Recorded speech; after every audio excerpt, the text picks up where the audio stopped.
The story of the kings and queens of England is more surprising than you might think. It's a fine drama, 1,000 years of tales of lust and betrayal, of heroism and cruelty, of mysteries, murders, tragedies, and triumphs. But there's more than that. For example, one of the most reliable chronicles describes how a king of England proposed adopting Islam as the national religion.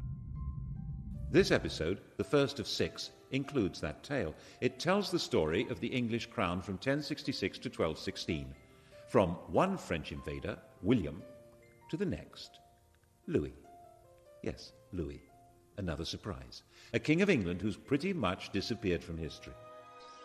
It's easier to say where the history of the English monarchy ends than where it begins. It ended on the 14th of October 1066, here at what became Battle Abbey on Senlac Hill near Hastings.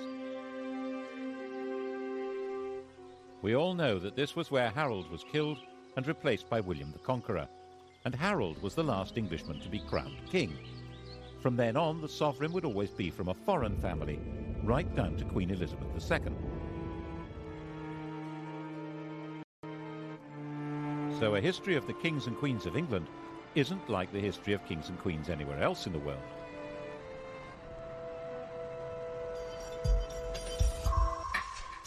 What happened here on that October day started a completely new history, which is why it's the one date in history that everybody knows. 1066. The story of that day was spelled out in a strip cartoon, Bayeux tapestry, probably stitched for William's brother Odo. Here's our hero's first appearance in the story. That's William, Duke of Normandy, about 37 years old in 1064. He's being told that Harold Godwinson, Earl of Wessex at the time, has been shipwrecked on the French coast. One of these guys is Godwinson. I think it's the chap with the handlebar moustache. He's about 6 years older than William and the most powerful man in England after King Edward. These are both pretty hard men, survivors in a very tough world.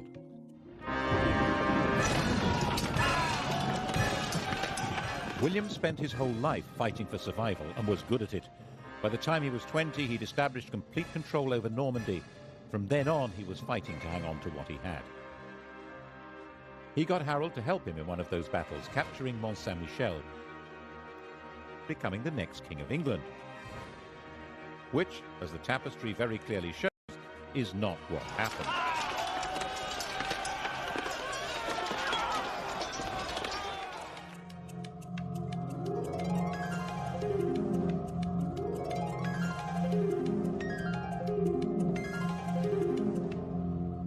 When old King Edward died, Harold, as we all know, had himself crowned instead. Actually, to be a bit more precise, he had himself elected king. The crown of England in those days was not inherited, but awarded. In William's view, this had all gone very badly wrong, so he set about putting it right. The Norwegian ruler, Harald Hardrada, took a similar view. There was an old Norwegian claim to England, which he decided to revive by launching an invasion of his own. Their two fleets arrived within a few days of each other, one in the north of England, one in the south. Both fleets were probably about the same size, about 500 ships. King Harold rushed north and destroyed Hardrada's army. Only about 34 ships made it back to Norway. Then he rushed south. And this time, of course, he failed to pull it off.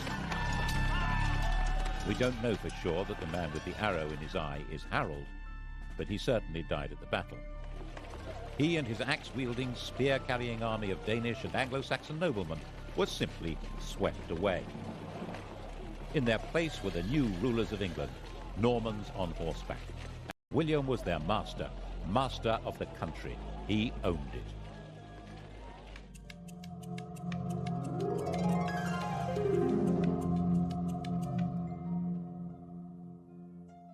He was not an elected king. When he went to London to be crowned on Christmas Day, the population, thinking that was their duty now, tried to elect him. They acclaimed him with loud shouts. The Normans, not knowing what was going on, thought this was some kind of uprising. They rushed out of Westminster Abbey and burned London down. England had become a new kind of kingdom, one which was owned lock, stock and barrel by its king. The story we're telling through this series, the story of 1,000 years of English history, is the story of this alien conqueror and his successors to the throne. It's the story of how they changed England and changed with it, eventually turning into puppet rulers, symbols of power they cannot wield, and how in that transformation they survived through tides of revolution and republicanism, so that today, while they're not quite the only surviving royals in Europe, they alone still lay claim to majesty. Now, how did that happen? William's reign is really the story of a warrior lord taking all power into his hands. He confiscated all the privately owned land in the country. Its new occupiers were tenants of the king, bound to him. People of the north of England, with their Viking capital at York, were much more bound to Scandinavia than to Normandy. They refused to submit. He punished them by destroying all animals and all crops between York and Durham. According to the chronicles, he celebrated Christmas 1070 in the ruins of York.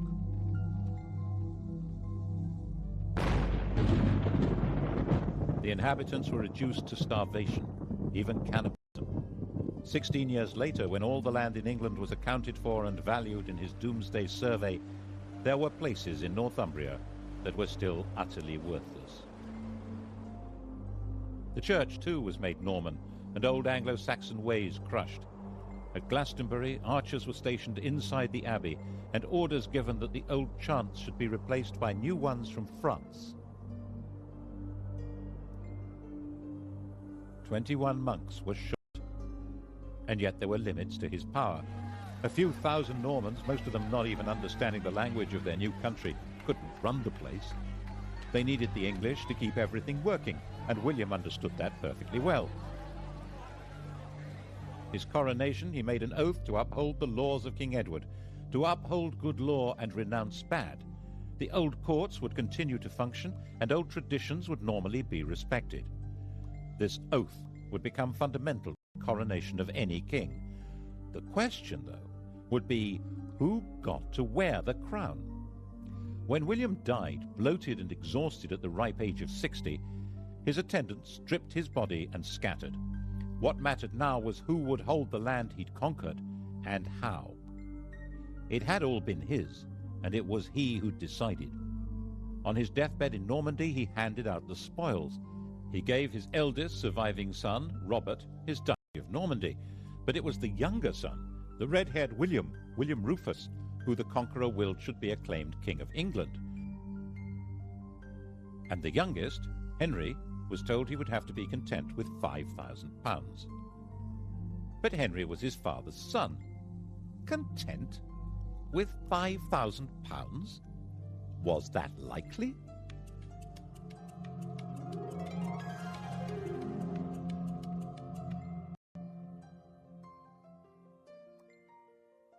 The key to the plotting that followed was that, of course, none of the brothers was content. Henry stirred the brew of resentment that made Robert try to take the kingdom of England from William, and aids weakening them both. Eventually, Robert, tiring of the whole struggle, decided it would be more satisfying to fight Saracens than his brothers, and went off on crusade. William was now secure and powerful, and Henry changed his policy. He was now William Rufus's very best friend. The Bishop of Lincoln later said that when Henry praised anyone, he was sure to be plotting that person's destruction. It does seem as though Henry concentrated on quietly stirring up discontent among churchmen and barons in England, which was not hard, as William Rufus needed their money and had little to offer in return, except to give to some what he'd taken from others. And besides, William Rufus wasn't their kind of chap. He didn't marry, he had no children, and as one chronicle puts it, all things that are loathsome to God and to earnest men were customary in this land in his time. And therefore he was loathsome to well nigh all his people, and abominable to God. Which is, of course, homophobic chronicle speak for being gay. On the 2nd of August, in the year 1100, both William and Henry were hunting separately in the New Forest. It was the last day of William Rufus's life. No one knows who fired the arrow that ended the reign of William Rufus. His companion Tyrrell immediately fled, and disappeared abroad. William's body was abandoned where it lay, at a spot still marked by this stone. The next day, local peasants took it in a cart to Winchester. Henry had arrived before them. Winchester was where the royal treasure was kept. He demanded the treasury keys from the guards. They refused to hand them over, saying that Robert, his elder brother, was the rightful heir. Henry drew his sword and declared that no one should stand between him and his father's scepter. Resistance collapsed, and when the peasants arrived with their cart, the lords of England were busy electing Henry as their king, the first elected ruler of England since Harold Godwinson.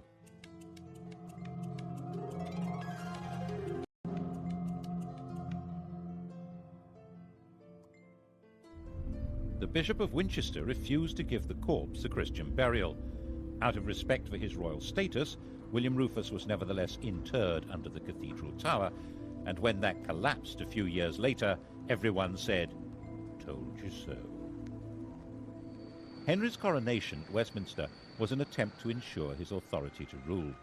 He was 32 years old. His father had won the country by force of arms, and his barons backed him for rich rewards. But why would anyone want a king now? Alongside his sanctification by the church, he issued claims to treat their tenants as he treated them. He claimed that the crown changed his nature. He was no longer an ordinary human being. As the anointed king, he held special, divinely granted powers. His touch was supposed to cure scrofula, swollen neck glands from tuberculosis. This magic power, which became known as touching for the king's evil, was practiced by English monarchs for the next 700 years as proof of their divine authority. He also quite smartly understood that it was a good idea to promote new people to positions of power. Those who were already great barons didn't need a king, but men on the make would support him. By the time Robert was able to mount a challenge to Henry, it stood no chance. He agreed to recognize Henry as King of England in exchange for a pension. Of course, it didn't last. Henry ended up invading Normandy in 1106 and imprisoning his brother for the rest of his life. This is his tomb in Gloucester Cathedral. The question of who was entitled to succeed to the crown was still, when you came down to it, a matter of brute force. But Henry's victory had a profound symbolic meaning, because it changed the status of the English crown. Under his father, England had been a property seized and owned by the Duke of Normandy. Now, Normandy was a property seized and owned by the King of England. Henry was a naturally cheery person. Just after his coronation, he married Edith, the daughter of an English woman and of the King of Scotland, and he encouraged the Normans he was promoting to marry English women. The great barons regarded this with contempt and referred to their king and queen as Godric and Godiva, a style statement which roughly translates as Sid and Gladys. As sturdy warriors, they also didn't appreciate the fact that he was literate in 3 languages. His other nickname, Henri Beauclerc, means Henry the Swat. But those great barons were having their power undercut as Henry recruited his government officers and judges from the church. He supervised his kingdom by moving his court from one centre to another. It was a great travelling performance, like a circus, with no permanent home. He spent half his time in Normandy, but when he was away, the kingdom was run by a totally reliable civil servant, Roger, the Bishop of Salisbury, who was called the Justiciar. The idea of government by a system rather than by a man was beginning to take shape. He sent judges on their own tours of the country and enforced the laws harshly, which seems to have been quite popular according to the chroniclers. But his punishments were often based on the idea that people were guilty until proved innocent, and there was no time to do that. Were England's lanes really full of blinded and mutilated men muttering, "Firm but fair"? And he managed to keep the treasury well stocked with money, which meant he could buy loyalty when he needed to. The key to this was his system for checking his income. Twice a year, sheriffs and royal officials from all over England had to bring their money to be counted by being shunted around in piles on a checkered cloth like a chessboard. Checked. It was called the Exchequer. The system worked so well that the cabinet minister in charge of the nation's finances is still called the Chancellor of the Exchequer, and we still use paper chitties called cheques. By a combination of force and diplomacy, he controlled and to some extent colonised Wales. Relations with Scotland were fine. 3 of his wife's brothers became kings there. England was becoming a peaceful, stable and successful kingdom. Henry sent his young daughter Matilda to Germany to marry the Holy Roman Emperor, and in 1116 he held a great assembly at Salisbury where all the barons, nobles and bishops swore homage to his son William as his successor to the crown. In 1120, young William was a star, an enthusiastic warrior, a keen huntsman and the heir apparent. He'd been in Normandy with his father fighting the King of France, and the whole party was returning to England. William and his pals were travelling in a brand new ship, the White Ship. They were the 12th century English jet set, the millionaire knightly lads who were heirs to most of England and Normandy. Once they got on the ship, there was a terrific party. Alcohol was taken, and how? Soon it became really rowdy. The Hooray Henrys yelling at one another and throwing off a bunch of priests who'd come to bless the voyage. William's cousin, Stephen of Blois, had an upset stomach and he felt he needed a bit of peace and quiet, so he decided to go ashore and take a later ship. By the time they got to sea, it was already dark and the other ships were way ahead. The wind was light. William decided to catch up with the king and ordered the chaps to start rowing. The master was as drunk as anyone else, so they began to speed into the dark, 50 oars pushing this state-of-the-art longboat at a terrific lick. That was when they sailed straight into a rock and smashed the ship open.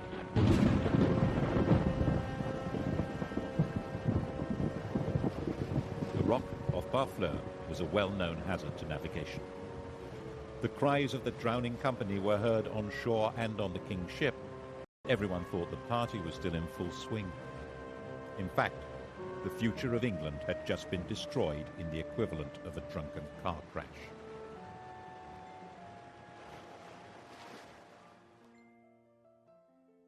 It's said that Henry never smiled again. You can see why.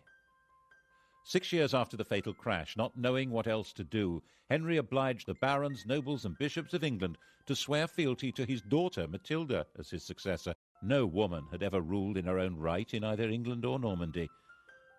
Her husband, the Emperor, was dead, but for strategic reasons he had Matilda marry the son of the Count of Anjou. This was not a family with a power base in England. Henry's sleep was filled with nightmares of peasants and barons complaining that he'd failed them all. And then Henry went and died of a surfeit of lampreys. How does that happen? A lamprey is a parasitic fish that looks as if it belongs in a bush tucker trial. Henry loved them. His doctor had put him on a diet that involved not eating lampreys, and he got a fever and died after ignoring the advice. And the doctor said, as doctors do, "I warned him." By the time Henry died in 1135, it was all falling apart. He was 67 years old, and he'd gone a long way towards defining the job of a King of England. But the fundamental problem, who was entitled to that job, had still not been solved.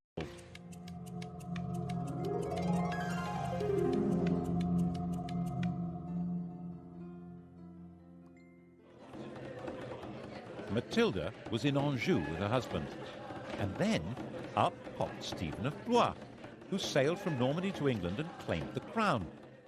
Stephen, who had been saved from drowning on the White Ship by an urgent need for a lavatory. He was the son of Henry's sister, a legitimate grandson of William the Conqueror. He'd also been the leading baron to swear fealty to Matilda as the heir apparent, but that was then, and this was now.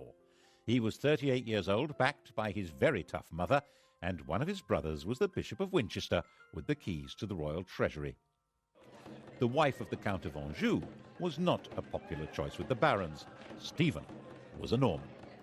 Besides, he seemed a malleable sort of chap, brave enough and high-spirited. He was also generous, courteous and affable, and would probably do as he was told, which was, of course, a recipe for disaster. Stephen was crowned by the Archbishop of Canterbury at Westminster on Christmas Day 1135. He issued what was now the traditional coronation oath, promising to respect the old laws and be nice to everyone. According to the Anglo-Saxon Chronicle, when they saw that the king was a good-natured and kindly man who inflicted no punishment, they committed all kinds of terrible crimes. All had done homage and sworn oaths of fealty, but none were kept. Meanwhile, Matilda was enraged and, of course, had her own supporters. England was moving rapidly to civil war. Stephen was insecure. He surrounded himself with people from near Blois, Flemings, which didn't go down well with the barons. He bought loyalty until it... By the time Matilda landed to claim her throne in 1141, Stephen was trying to put down rebellion after rebellion. He was a brave, even ferocious fighter, but his support melted away, and he was captured in a battle at Lincoln. Stephen was Matilda's prisoner. A church council declared that he was deposed by the manifest judgment of God and recognized Matilda as queen. Matilda proceeded to Westminster and was all set to be crowned. And then something went peculiarly wrong. Something that carries an extraordinarily clear message about the job of being the monarch of England. All Matilda's understanding of monarchy had been learned in Germany, where she'd been empress since she was 12 years old. She had been popular and successful there. After the emperor's death, when Henry I had brought her back to England, some German princes of the empire followed her to demand her back as their sovereign. But the sovereignty she had learned was absolute power. The emperor's will was law. The only possible higher law was the church. That was not how it worked in England. Even the conqueror had promised at his coronation to respect the laws of England. But Matilda flatly refused. She didn't need a coronation to be queen. In her view, she already was. She behaved imperiously, which might mean magnificently in German, but meant intolerably in English. And when the citizens of London petitioned her for a renewal of King Edward's laws, she not only refused to listen, but demanded a heavy tax from them. So they threw her out. Stephen was released from prison and resumed his battered kingship. In fact, he had a second coronation. Matilda roamed around the Midlands and the West Country fighting for a throne that she was entitled to, but could never have. In 1143, just before Christmas, Stephen finally had her trapped and starving in Oxford Castle. But unbelievably, Matilda and 3 knights got away. It had snowed, and that night, dressed entirely in white, they dropped over the walls to the frozen water below. They moved, silent and invisible in the fresh snow, right through Stephen's camp. It was another 5 years before Matilda gave up and returned to Normandy. But she simply handed the torch to her son Henry, who came to England when he was 16 to carry on the struggle. And so the fighting went on, year after year. The country was in effect without law and without government. As the Anglo-Saxon Chronicle said, Castles were filled with devils and evil men. Christ and all his saints were asleep. Stephen naturally intended his own son Eustace to succeed him, but in 1153 both Eustace and enough. At the end of the year, Stephen and Henry rode together into London.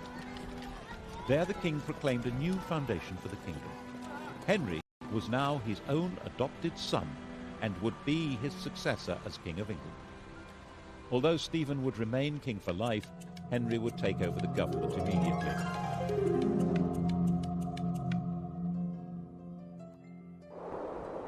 The next year, utterly worn out, King Stephen retired to his grave.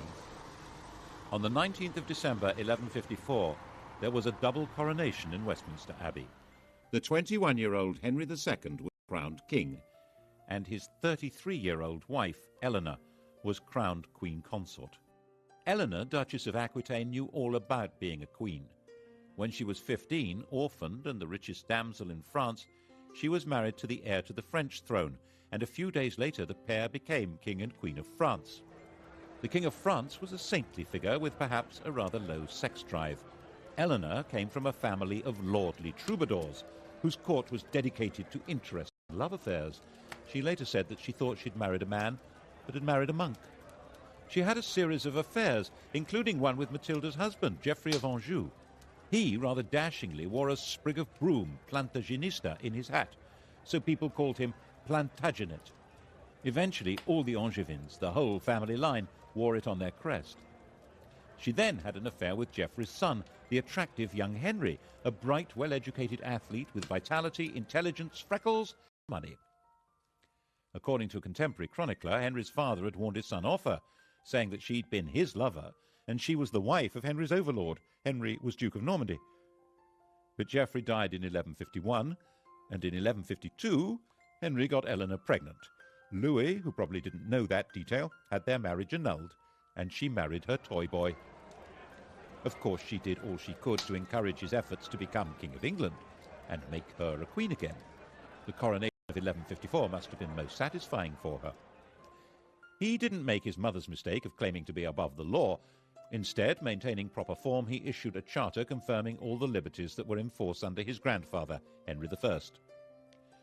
The combination of his lands and Eleanor's meant that this King of England ruled more than half of France, though as the vassal of the French king. It would have been too much for almost anyone. But Henry was a man of extraordinary restless energy, who travelled vigorously around his realms and would order his court to hit the road with no notice whatever. He got England up and running with astonishing speed. He had all newly built castles destroyed so that individualist government into ministries, with the Chancellor of the Exchequer playing the role we would now recognise as Prime Minister. The chap in question was the son of a London merchant. He was Henry's closest friend and colleague. They joked and drank together, and he lived as the greatest lord in the country, Thomas Becket. Between them, they reformed the currency, finance, government, and began the changes in the judicial system that would lead to the system of trial by jury. England was beginning to develop a commercial life. Towns were growing, the population was becoming better educated. The new system for running royal courts asked groups of local people, often peasants, to report and decide the facts of the case. The system that had worked for the conqueror, allowing the people to run their own country, was at the heart of Henry's way of getting everything up and running again. Perhaps that was why he needed a Londoner at the heart of his government. The next stage in his reforms was to reduce the power of the Church, which had become the only functioning judicial institution during the chaos of Stephen's wars. Anyone accused of a crime who could read a line of Latin was deemed to be a churchman. That made them immune from the royal court. They could only be judged and punished by the Church. Of course, the Church wouldn't agree to give up its privileges, so when the Archbishop of Canterbury died in 1162, it seemed a smart idea to install Thomas as the new Archbishop. Then he would deliver the Church to Henry. Actually, it seemed a pretty terrible idea to Matilda, who warned Henry not to do it. What did his mother know? Look what a mess she'd made of things. Eleanor was also against it, and she hadn't made a mess of anything. She'd been a very competent regent when Henry had been abroad, and must have seen what Henry had not seen, that Thomas Becket's driving force was not loyalty to Henry. Oh, surely not. She was just jealous that Henry spent more time with Thomas than with her. Henry was sure it was a really good idea. Of course, it was a really bad idea. Why did Becket become fanatically committed to the Church as soon as he got the job? Why did he wear Hessian underwear with lice and lash his body? Why did he oppose the king's plans more fiercely than any other bishop? He ended up excommunicating the bishops of London and Salisbury and sacking the Archbishop of York for not opposing the king. He'd already acquired all the earthly power and wealth possible. Now he had a bigger ambition. He was arguing that the Church must rule everyone, including the king. This was especially dangerous as Becket was hugely popular. Henry was given to rages, and the situation was bound to enrage him. Who will rid me of this turbulent priest? On the 29th of December 1170, 4 of Henry's loyal knights did, in the words of an eyewitness, the red of the blood mixed with the white of the brains, like white of the lily and the red of the rose. This was shocking. Henry had to distance himself from Becket's murder and win the hearts and minds of his subjects.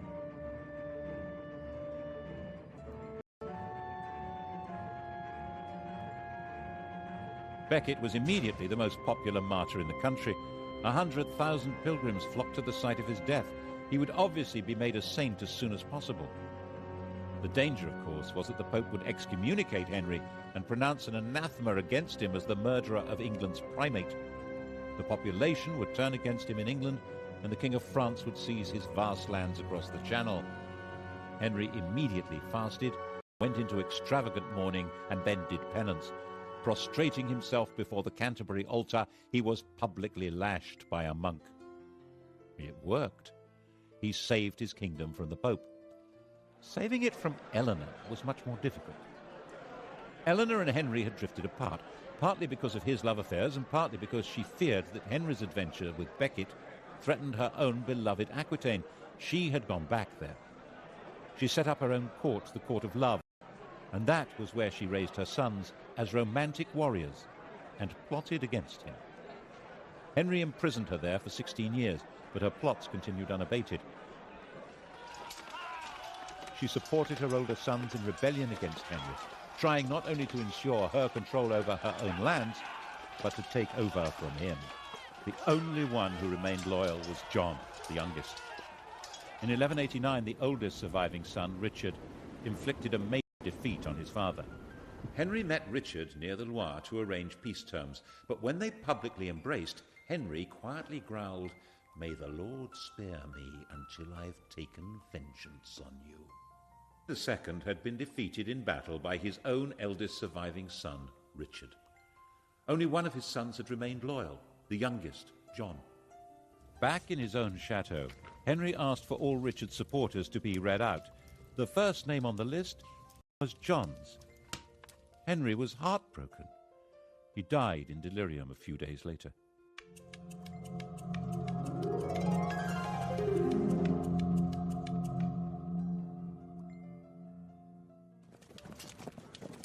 Eleanor's imprisonment was over. Henry had recognized Richard as his heir, and Richard intended Eleanor to rule England. He had more important things to do. Crusade.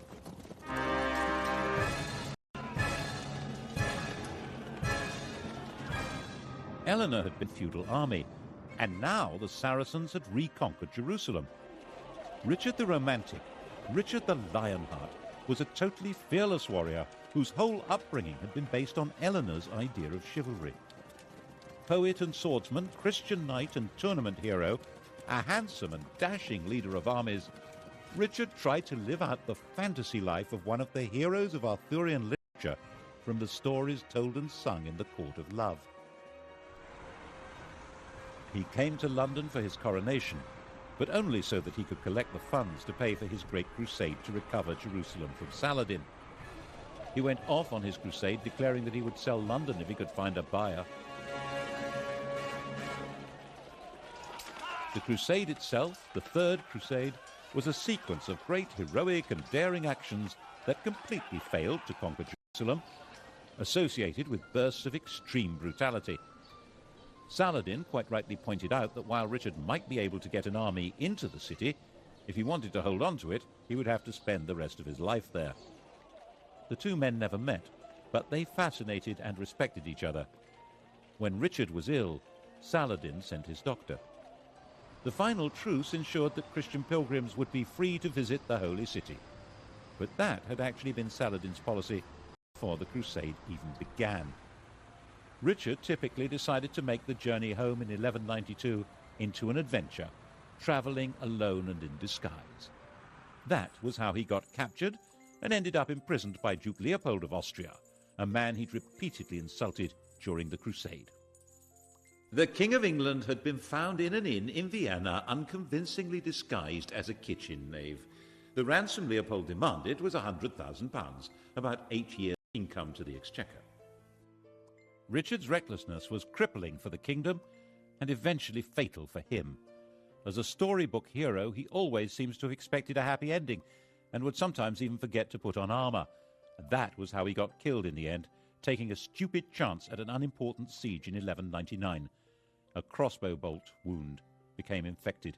While he was dying, the man who'd loosed the shot was captured and delivered to him, and Richard carried on behaving as though he was in a storybook, making a great gesture of releasing the man and giving him money. Richard had no heir. He named his brother, the 32-year-old John, as his successor. Richard, aged 41, died in his mother's arms, England's hero king, who detested the country and had spent 6 months of his reign there. And the man who'd killed him was rearrested and flayed alive.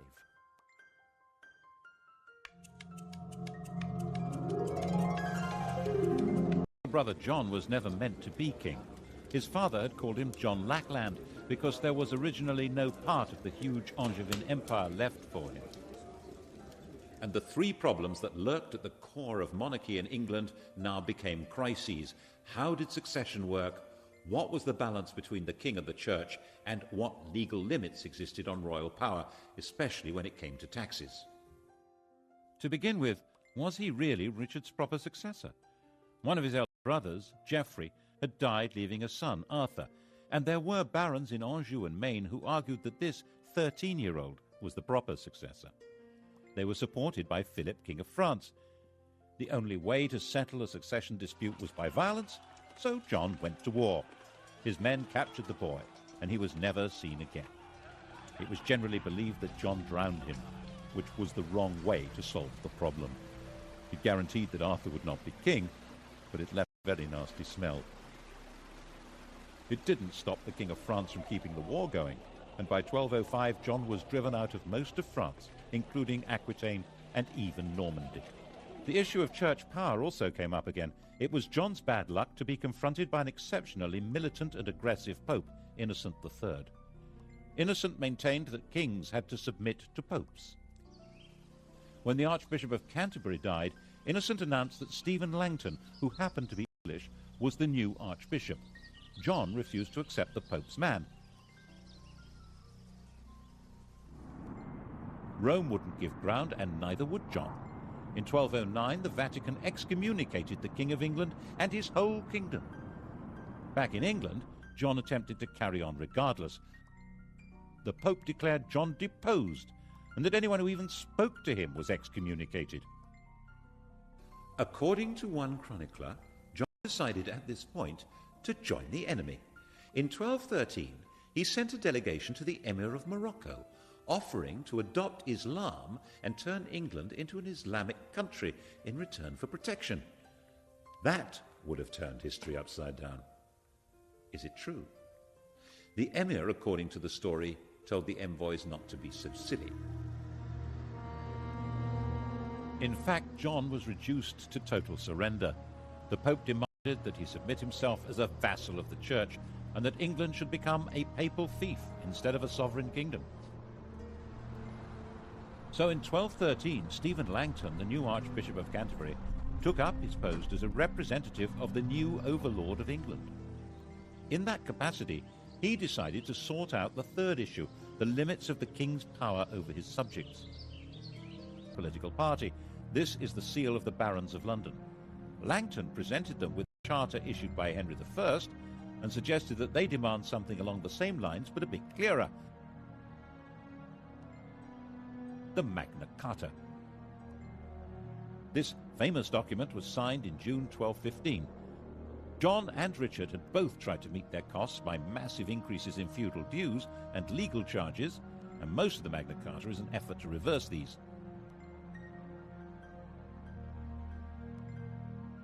But there are also other clauses that show that Langton and the barons thought that laws must bind the king himself as well as everyone else. There was a notion of proper kingship in England, and the Magna Carta tried to spell out what that meant. If Langton had not been an Englishman, the Magna Carta would probably have looked very different.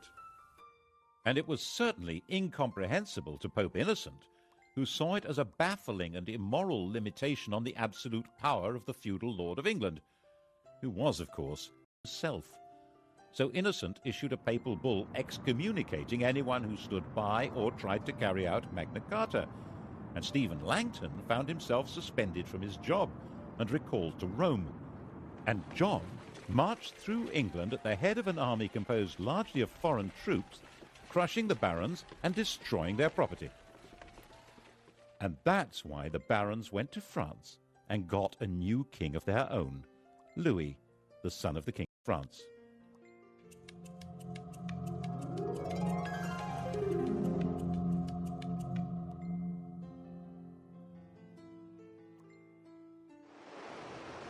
And so came the second French invasion of England in 1216. It was about the same size as the invasion of 1066, and Louis landed unopposed. He was greeted with general enthusiasm and was hailed as King of England in a high mass at St. Paul's Cathedral. he set up his own government, and his army began its pursuit of John's dwindling forces. John was assembling an army to stage the great final battle, and was travelling along the seashore from Lynn to Lincolnshire. A miscalculation of the tide was all he needed. His whole baggage train was washed away, including his treasure and the crown jewels. Distraught, broken, he made his way to an abbey at Swineshead, where he was comforted with the monks' latest experiment in beer making, which seems to have brought on dysentery, fever, and death. Louis I and last, the king no one's ever heard of, now controlled most of the country. But the story... The story continues with the medieval kings and queens of England tonight at 10. And to find out more about Thomas Beckett's life and murder, Sky Digital viewers press red. Coming up on UK TV history, decisive weapons. What a difference the T-34 tank made to Soviet fortunes in World War II.